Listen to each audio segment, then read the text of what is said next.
In slow motion, the test cars move towards each other on collision courses, unwinding behind them the coils that ran to the devices by the impact zone. As they collided, the debris of wings and fender floated into the air. The cars rocked against each other as they continued on their disintegrating courses. In the passenger seats, the plastic models transcribed graceful arcs into the buckling roofs and windshields.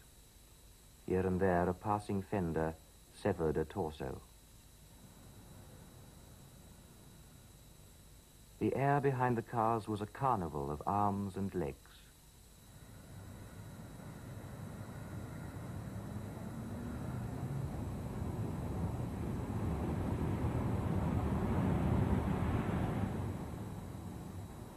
I think the key image of the 20th century is the man in the motor car.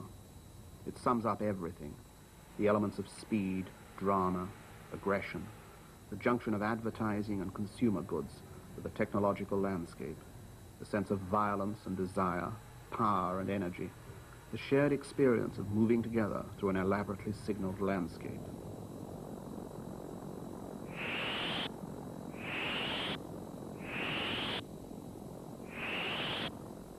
We spend a substantial part of our lives in the motor car, and the experience of driving condenses many of the experiences of being a human being in the 1970s. The marriage of the physical aspects of ourselves with the imaginative and technological aspects of our lives. I think that the 20th century reaches its highest expression on the highway. Everything is there. The speed and violence of our age, its strange love affair with the machine, with its own death.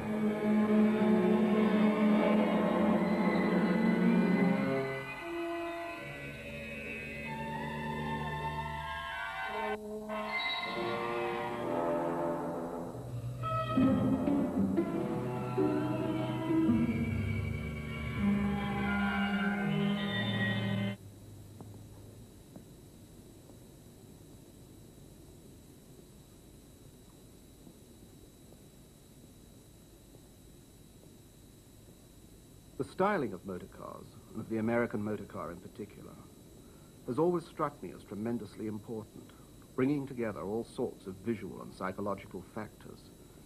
As an engineering structure, the car is totally uninteresting to me. I'm interested in the exact way in which it brings together the visual codes for expressing our ordinary perceptions about reality. For example, that the future is something with a fin on it, and the whole system of expectations contained in the design of the car. Expectations about our freedom to move through time and space, about the identities of our own bodies, our own musculatures, the complex relationships between ourselves and the world of objects around us. These highly potent visual codes can be seen repeated in every aspect of the 20th century landscape. What do they mean? Have we reached the point now in the 70s where we only make sense in terms of these huge technological systems? I think so myself, and that it is the vital job of the writer to try to analyze and understand the real significance of this huge metallized dream.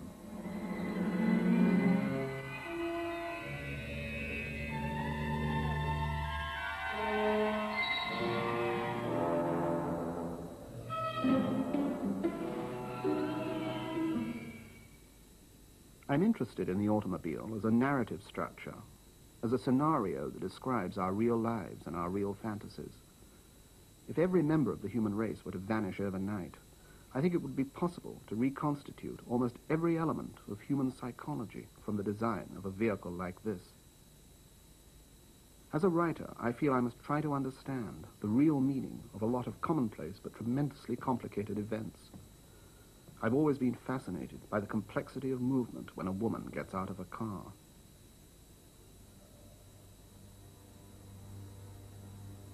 Her ungainly transit across the passenger seat through the near side door. The overlay of her knees and the metal door flank. The conjunction of the aluminized gutter trim with the volumes of her thighs. The crushing of her left breast by the door frame and its self-extension as she continued to rise. The movement of her left hand across the chromium trim of the right headlamp assembly, her movements distorted in the projecting carapace of the bonnet. The jut and rake of her pubis as she sat in the driver's seat. The soft pressure of her thighs against the rim of the steering wheel.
The close relationship between our own bodies and the body of the motor car is obvious. American automobile stylists have been exploring for years the relationships between sexuality and the motor car body, the primitive algebra of recognition which we use in our perception of all organic forms.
If the man in the motor car is the key image of the 20th century, then the automobile crash is the most significant trauma. The car crash is the most dramatic event in most people's lives, apart from their own deaths, and in many cases the two will coincide. Are we just victims in a totally meaningless tragedy, or does it in fact take place with our unconscious and even conscious connivance? Each year, hundreds of thousands of people are killed in car crashes all over the world. Millions are injured.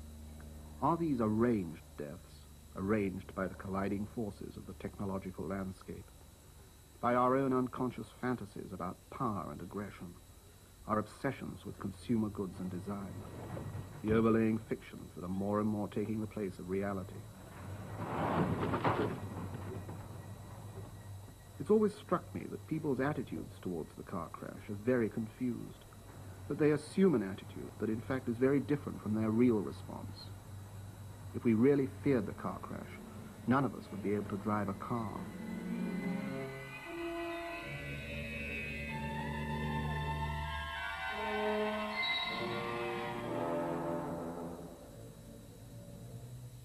I know that my own attitudes to the crash car are just as confused. The distorted geometry of this tremendously stylized object, let's face it, the most powerful symbol of our civilization, seems to pull at all sorts of concealed triggers in the mind. The postures of people in crashed vehicles, deformed manufacturers' styling devices. Crashed General Motors cars look very different from crashed Ford. the stylizing of the instrument panel, which after all is the model for our own wounds. Driving around, each of us knows what is literally the shape of our own death.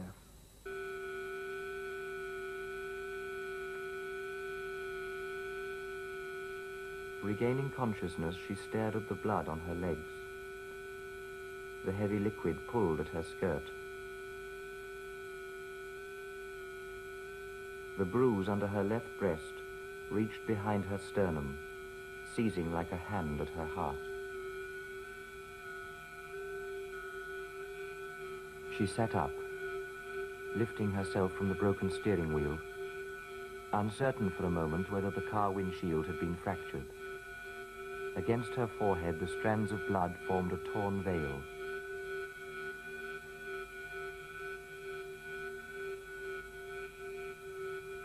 Above her knees, a hand moved toward the door lever.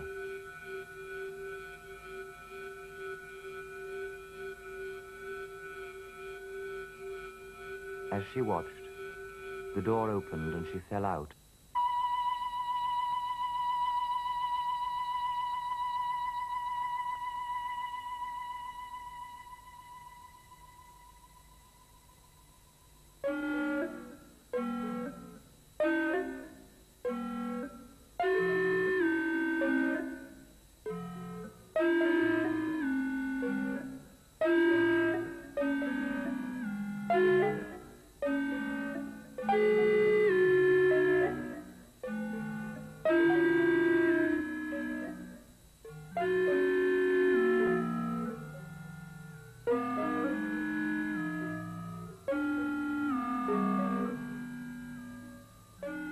Lifting herself, she held tightly to the car, feeling the pressure of the door sill against her hand. Turning, she stared at the waiting figure of the man she knew to be Dr. Tallis.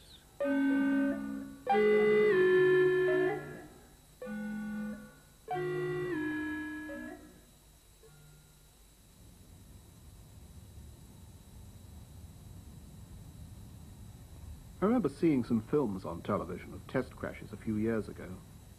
They were using American cars of the late 50s, a period, I suppose, when the American dream and American confidence were at their highest point. Metering coils trailed out of the windows, and they had dummies sitting in them. They were beautifully filmed. They filmed them beautifully because they wanted to know what was happening. They weren't interested in the aesthetics of the thing. These cars were in head-on collisions, right-angle collisions and side swipes, and ploughing into other structures like utility poles. One could see 4 feet of metal suddenly become 1 foot. Filmed in slow motion, these crashes had a beautiful stylized grace. The power and weight of these cars gave them an immense classical dignity. It was like some strange technological ballet.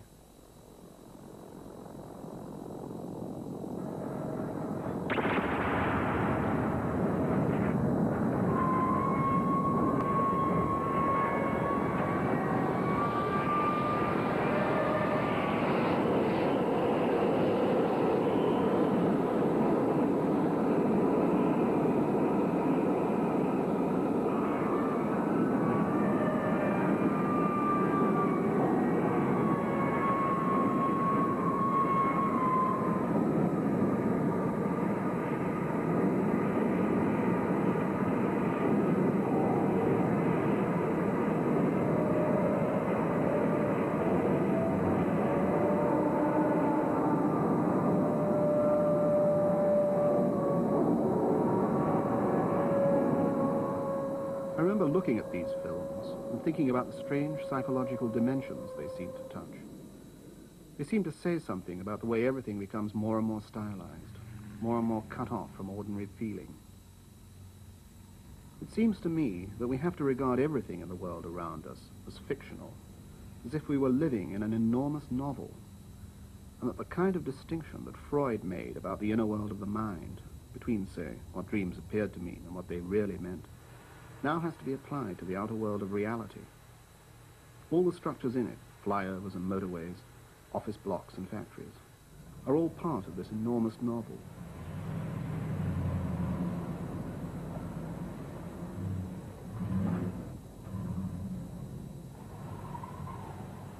Take a structure like a multi-story car park, one of the most mysterious buildings ever built. Is it a model for some strange psychological state, some kind of vision glimpsed within its bizarre geometry? What effect does using these buildings have on us? Are the real myths of this century being written in terms of these huge, unnoticed structures?